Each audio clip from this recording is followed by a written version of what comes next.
A group of heavily armed terrorists storm an embassy compound. It quickly becomes a siege. These were man-eaters, they were used to killing. The attackers have captured senior politicians, generals, and a host of VIPs. They will hold them for over 100 days. For the special forces, a frontal assault is impossible. Instead, they must do something radical, attack from underground. There was never going to be anything but a military solution. At stake are the lives of 72 hostages. This is the extraordinary story of how Peruvian commandos ended one of the longest terrorist sieges in history. In the capital of Peru's upmarket diplomatic quarter, there's only one place to be seen, the Japanese ambassador's residence. 450 guests are sipping champagne and making small talk. It was a big diplomatic bash. All are prominent people from Peru's political landscape. Lots of guests among them are diplomats, businessmen, and members of the Peruvian president's family, as well as this man, Admiral Luis Giampetri, a senior figure in Peru's intelligence services. There were a lot of army and police, so there were a lot of fancy uniforms and a lot of gold braid. British journalist Sally Bowen is also there. There's a great deal of whiskey being grabbed off trays from waiters as they went around. The most senior person is Francisco Tudela. When I was foreign minister, I had to go and pay my respects because it was the birthday of the Emperor, Japan's national day. The building is a fortress, well protected with blast-proof doors and windows. A 12-foot-high wall surrounds the complex. A ring of policemen and sentries protect entrances and exits. Security is the last thing on their minds. But a small team of terrorists is preparing a bold mission. They plan to sneak through the security cordon hidden in the back of an ambulance. As the guests tuck into their wine and canapes, little do they know what's in store. At 8:30 p.m., the heavily armed terrorists place a charge on the outer wall. Suddenly, there was an explosion. It sounded a little like a car bomb. They kind of materialized in our midst. We couldn't really understand what was going on. They were very well equipped. 4 of them had Uzi machine guns, Browning pistols, and hand grenades. The terrorists opened fire on the guards outside the building. Guests dive for cover. It was just firing all around, gunfire both from outside the residence, and some of the gunmen arrived in our midst. Of course, I was trying to protect my wife and, why not say the truth, protect myself. I hit the ground. The shooting intensified. Various people had run underneath the tables. It was very scary. As soon as the gunfire subsides, the terrorists turn on their captives. They were very hard on us. They kicked us, aimed the guns at us, and pistol-whipped us. In Lima, news reaches the most powerful man in the land, Peru's president, Alberto Fujimori. 450 people are under the control of 14 terrorists. Fujimori has based his whole career on defeating terrorism. This was 1996, and in theory, Peru was pacified. This is what Fujimori had been telling everybody for a long time. For some 30 years between 1980 and 1990, an estimated 35,000 people had been killed in Peru's bloody anti-terror wars, particularly against the notorious Shining Path. The terrorism initiated by the Shining Path in the 1980s and 1990s was a threat to our country. It endangered our very existence. They were on the verge of taking power. For a man elected because he could defeat terrorism, this incident spells political disaster. The attack on a Japanese target also has a special resonance. Fujimori is of Japanese descent. The Japanese were targeted because they were seen to have been giving help and support and a lot of financial assistance to Fujimori and the regime. But at this stage, Alberto Fujimori doesn't know how to respond. He desperately needs more information.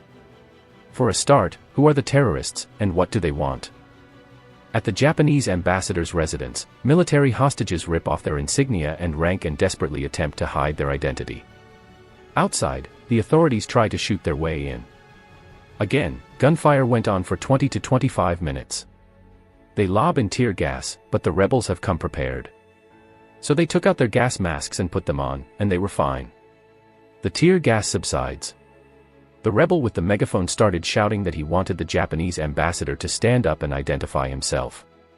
I think I, and certainly some people around me, were quite nervous at that point because we had a horrible feeling that the ambassador was going to be executed in front of our eyes. The Japanese ambassador, Morihisa Aoki, is forced to get on a megaphone. He pleads with the police to fall back, and a tense calm follows. In Alberto Fujimori's operations room, the president begins to appraise the situation. He calls for a trusted aide, Vladimiro Montesinos, head of Peru's National Intelligence Service, NIS. A trained lawyer, he once defended Fujimori in court against charges of corruption. Now he's his right-hand man, the president's Mr. Fix-It. We all were very much aware of the existence of Vladimiro Montesinos, but he was never ever seen. He wielded extraordinary power. He was Fujimori's eyes and ears.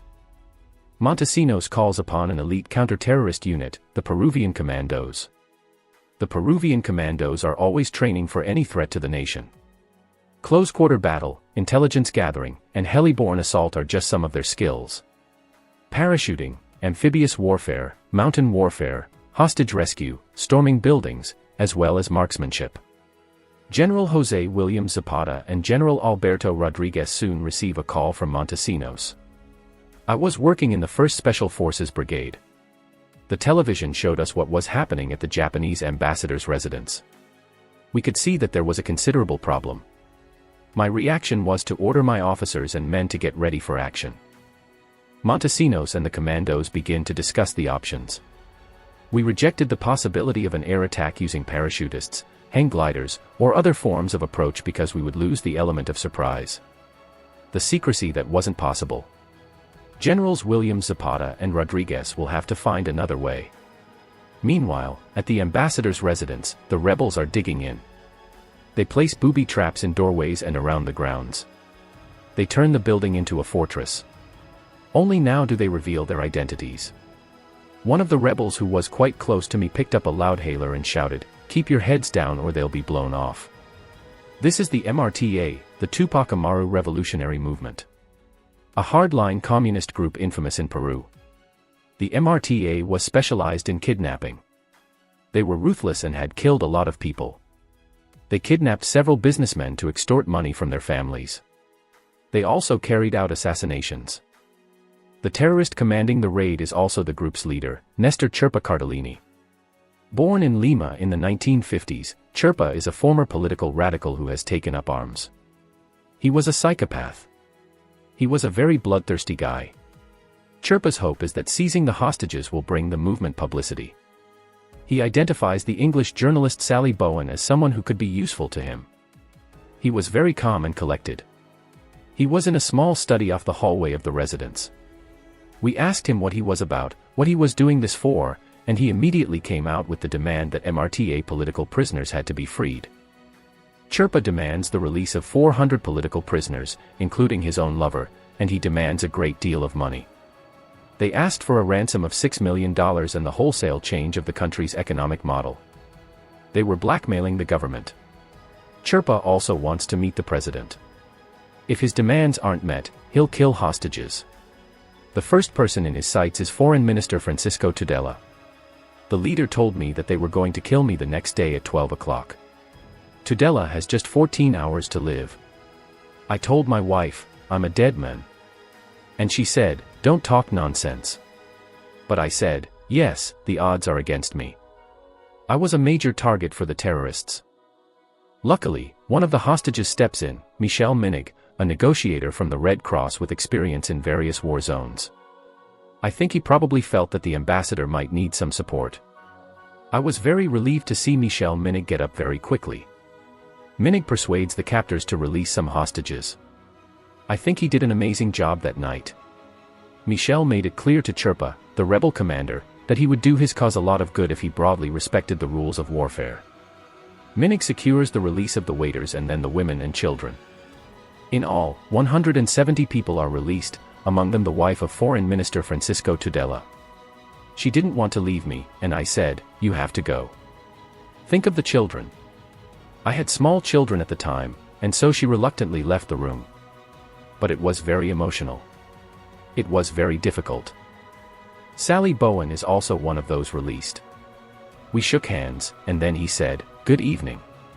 So out we went and left the residence. When the door opened, suddenly there was this battery of cameras and people shouting and asking questions. Sally Bowen is given the task of announcing to the world's press the MRTA leader's demands. Other hostages make it clear that any attempt to storm the building would be insane. The next day, Fujimori begins a series of meetings with his cabinet. He is adamant that no MRTA prisoners will be released. Imagine for 1 second that the government had ceded to their demands. The next day, we would have had another group like Shining Path that would have done a similar thing. That would have been unthinkable. Fujimori makes it clear he will never negotiate with a gun to his head. For Francisco Tudela, Fujimori's stance is a death sentence. He is due to be executed at noon. His life hangs in the balance. The deadline comes.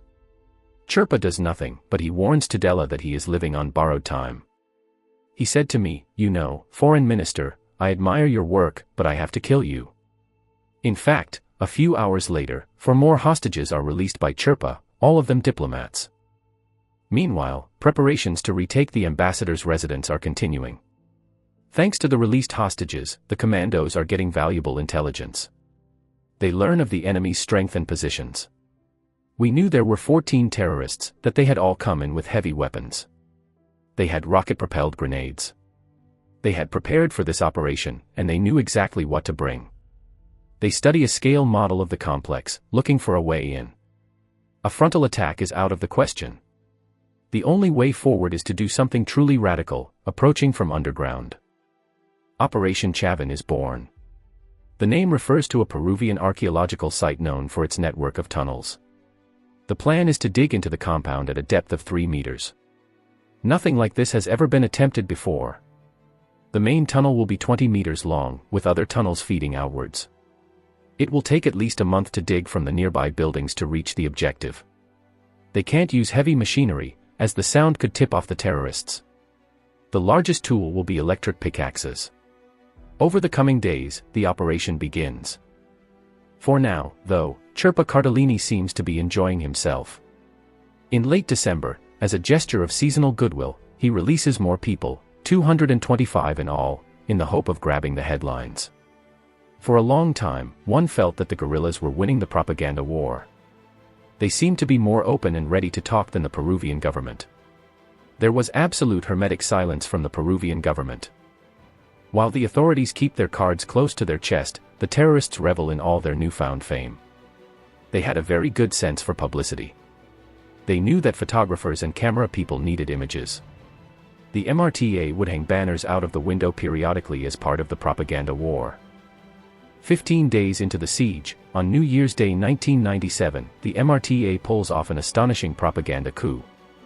There was the famous incident when we finally managed to get permission for some of the photographers and camera people to file past the residence so at least they could get some images of the exterior. The front door opened, and Chirpa invited everybody in.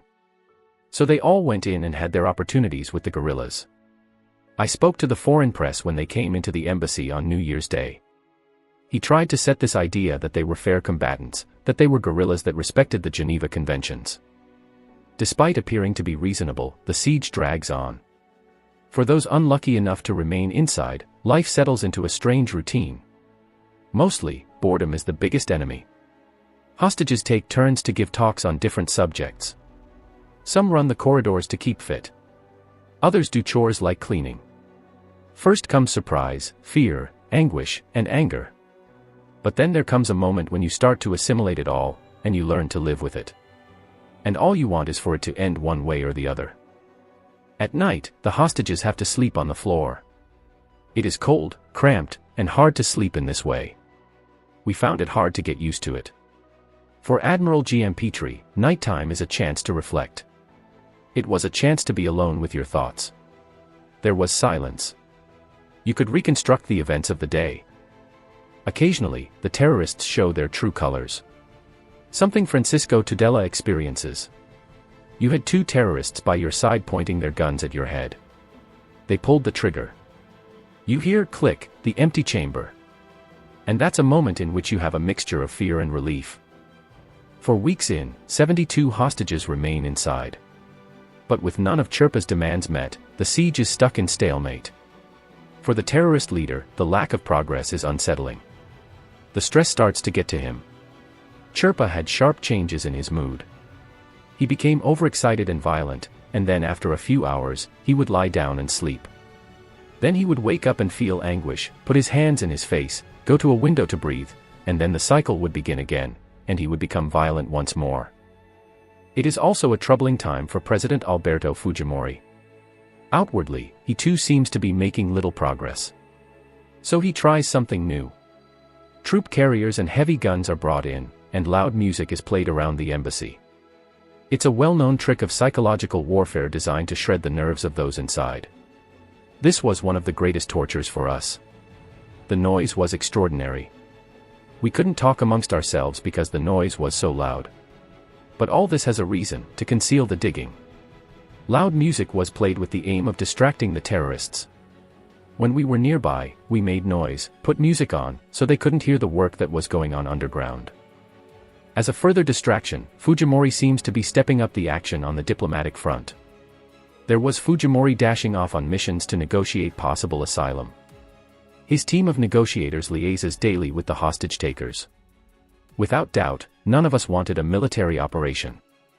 We preferred a solution that would allow us to get out alive. Fujimori travels to London to see if Britain will give the MRTA asylum. The whole situation was very confused. There seemed to be activity on a different range of levels. But this diplomatic front is a ploy to hide what's really going on. The digging is nearing the target, and anyone who knows Fujimori is in no doubt as to his real intentions. I knew my government. I knew President Fujimori. It was not only a decision of President Fujimori, it was a decision of a country that had suffered during more than a decade of horrendous terrorist attacks. All the while, underground, the miners are moving ever closer to their objective. It is just a matter of time. In April, almost 4 months into the siege, Chirpa makes a concession to break the deadlock. He drops the number of MRTA prisoners he wants released from 400 to just 20. By now, it's nearing summer. The temperature outside is 26 degrees. For the captors and their hostages inside, the long siege starts to take its toll. The Peruvian authorities have turned off the water and electricity. Conditions are getting rank. No running water, no electricity, no hygiene. With the water turned off, the toilets back up. The bathrooms soon broke down. Many people had loose bowels. The smell was overpowering. But the awful conditions are part of the army's plan. It forces the terrorists to rely on supplies from the outside. This was deliberate to control the flow of supplies into the building. The only source of provisions and fresh water is the Red Cross, which makes regular deliveries to those inside. So the members of the International Red Cross would ferry food in and out every day.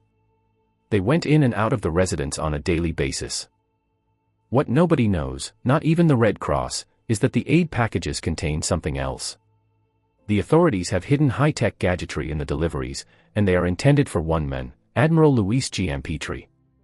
Amongst the board games, religious artifacts, books, and even musical instruments are tiny microphones and cameras. Specialist technicians from Peru's intelligence services have custom-built tiny eavesdropping devices. The intelligence service provided microphones that were being smuggled and concealed in different objects, in a guitar, in some books. The provisions in this way allowed them to listen to information, get it down on paper, and then pass it to us so that we could put it to use. Some of the listening devices are no bigger than a match. The cameras are also minute and contain tiny transmitters. Over the weeks of the siege, an amazing 800 microphones are smuggled in. Admiral Luis Giampetri secretly places them around the residence with the help of others. The microphones aren't just for eavesdropping, they also allow him to communicate with the commandos. Talking into the microphones was not easy. Maintaining secrecy from all the other hostages was also very difficult. But I had to keep it secret because I didn't know if they agreed with what I was doing. To conceal what he's doing, he has sent a Bible with a hidden microphone. He starts to read aloud from the pages. The MRTA soon dismisses it as the prayers of a madman. But within each prayer, Giampetri drops in key pieces of intelligence. We knew that he was ex-Special Forces. He spoke our language. He knew commando terminology, and he was our best contact amongst the hostages. In their situation room, the commandos listen in as key intelligence is gathered from all the different microphones. Gradually, they start to build up a detailed picture of what is going on. We listened to the terrorists as well, so we gained more information which would allow us to improve our operation to rescue the hostages. They learn that at night, the rebels are especially vigilant. This is when they most fear an attack. Some sleep amongst the hostages, while others rotate guard duties. GMP-Tree's intelligence also reveals one crucial piece of information. Every afternoon, 4 members of the group play a game of football. The large dining room on the ground floor becomes their pitch. Whenever the rebels play, many of their comrades watch on. This is when they are at their most distracted and vulnerable. So if they were all together playing football downstairs in the dining room, we could take them out in one go. The afternoon football game is clearly the moment to strike. So the commandos adjust their plan. They dig a special tunnel straight under the dining room. We decided to make a branch from the main tunnel to under the residence where they played football. In this new tunnel, the commandos will place something special. From this arose the idea of placing explosives underneath the hall and the dining room, with the intention of taking the majority of the terrorists out this way. They would have less chance to kill the hostages. Even if the dining room bomb doesn't kill many terrorists, it will at least achieve something else. As a secondary objective, obviously, an explosion of this nature under a house would create such confusion that they would be disoriented and incapable of reacting. As 0 hour approaches, the commandos now finalize their plan. There were to be 2 assault squads, for the ground floor, Team Alpha, for the first floor, Delta Squad. The group that would do the raid includes Miguel Vasquez Morales. I was part of Group Delta. My section leader was Commander Ramon, and I was the 5th man in that team. 150 soldiers rehearse over and over using a life-size replica of the complex. They practice different room-clearing tactics and test different types of explosives. We tested the exact amount needed, not too much that it blew up the residents and the hostages, not too little that it had no effect. Another complication arises. The journalists who were virtually living on the rooftops around the embassy became aware that there was a lot of noise from underneath the ground. So we all learned that tunnels were being dug. Chirpa flies into a rage. He threatens the hostages and gathers them all upstairs so they can be killed more quickly in the event of a raid. He breaks off negotiations entirely. What he doesn't realize is that he has just played into Fujimori's hands. By refusing to negotiate and refusing to guarantee the health of the hostages, Chirpa has given Fujimori the excuse to act. The decision was to carry out the raid and rescue the hostages. The commandos are finally ready. The tunnels have been dug. Late in April, 126 days since the siege began, the commandos are given the green light. It was around 3 o'clock in the afternoon, a still, warm Lima summer afternoon. A message is sent to Luis GMP-Tree to make sure the hostages are wearing light-colored clothing. This will differentiate them from the terrorists in their dark combat fatigues. GMP-Tree instructs them to lie on the floor and keep their heads down. Francisco Tudela is one of the few who knows what is about to unfold. I was one of the 5 people who knew of the communication between Admiral GMP-Tree and the military, and so I knew where the attack was coming. As the rebels start their afternoon game of football, Admiral GMP-Tree whispers into his Bible as if praying. He tells the commandos that the guards are distracted. He also transmits the confirmation that he has got all the hostages to wear light clothing. A team is sent to set the charge under the dining room. Just after 3 p.m., we made our way in via the main tunnel. The commandos suddenly emerge after months of inaction. Bursts of gunfire and smoke appear from the top of the residence. All this was being transmitted by TV cameras, so it was live on television immediately. As planned, one force, Alpha, storms downstairs, while the other, Delta, hits the upper floor and seeks out the hostages. Group Delta was in charge of the second floor, and they entered around the whole perimeter as well. We entered the residence in 6 places at once. A second wave of commandos attacks the front of the building, while another scales the walls on ladders. More blasts signal the arrival of more elite soldiers. As Delta Team assaults the upper floor from the terrace, they started to evacuate in an orderly fashion, bangs, gunfire, hostages scurrying down flights of stairs on the outside, keeping their heads down. With many of the hostages safe, the commandos move in for the kill. Over the next 15 minutes, they flush out the terrorists. But it's still not over for Francisco Tudela, who remains trapped in his hiding place. One of the terrorists comes looking for him. The terrorist that was my executor looked for me in the room and then saw me in the terrace. He threw a hand grenade. I received 60 pieces of shrapnel. I still have 18. Then he shot me. He failed the first 2 times, but the third time he got me in the leg. Despite his wounds, Tudela manages to escape. I recall one stretcher being carried out. I think we almost immediately identified Francisco Tudela, who'd been shot. I remember that Admiral Giampetri, when he reached that point in the garden, saw me and said, "You are wounded." And I said, "No, we are free." I was exhilarated. As the smoke clears, all 14 terrorists are dead, including Chirpa. Only one hostage doesn't make it out alive. He is wounded and dies from a heart attack. 2 commandos are killed. The whole raid lasts 32 minutes from beginning to end. For President Alberto Fujimori, it is a triumph. In the final act of showmanship, he visits the building. He supervises the removal of the MRTA flags and congratulates his commandos. This is Fujimori at his most triumphant, having taken a huge gamble and having it come off. The raid is seen as a great victory. However, if Fujimori and Montesinos thought the raid would make them politically invincible, they were mistaken. Both are now in jail on corruption charges. Nevertheless, the raid remains a source of pride for those who took part. Every commando aspires to take part in this sort of event. For me, it is a matter of personal pride. We did it for Peru, and I will always be proud to have led this group of men. All Peruvians feel proud of this operation because it was a success, the most successful rescue mission in the world. The raid sends the message, Peru won't tolerate terrorism. You should never negotiate with terrorists or give in to their demands. Because of the success of the Chavín operation, the Tupac Amaru revolutionary movement was effectively defeated. Today, Peru is largely free of terrorism and is reaping the benefits, thanks in part to the work of the commandos.